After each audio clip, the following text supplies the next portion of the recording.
وبيترعب سوكو من اللي بيشوفه، وبيقرر يستنى مع كونج وبيقعدوا يستريحوا. كونج بياكل من لحم التعبان وبيقسم جزء من اكله لسوكو عشان ياكل هو كمان، وسوكو بيكون مستغرب من الحركة دي وبيقعد ياكل وهو خايف وقلقان من كونج.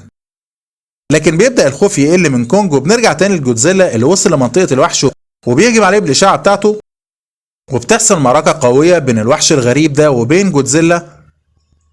والوحش ده كان عدواني جدا وبيلف جسمه حوالين جسم جودزيلا وبيحاول انه يعضه ويقتله، بس جودزيلا هو اللي بيخلص عليه بالشعاع الفتاك اللي جواه، لحد ما بيلاقوا اشلاء الوحش الغريب ده طافية فوق المية. وبيدخل جودزيلا المخبأ عشان يمتص طاقة كهرومغناطيسية، ومن ناحية تانية بيكون فريق اندرز بيتمشوا في المنطقة السرية اللي دخلوها، وجي بتحس ان في حد قريب منهم، وفعلا في ناس بتظهر وبيرفعوا اسلحتهم عليهم، والناس دول بيبصوا لجي وبياخدوها للقبيلة بتاعتهم، وبيطلع ان دي القبيلة بتاعت ايوي اهل جي.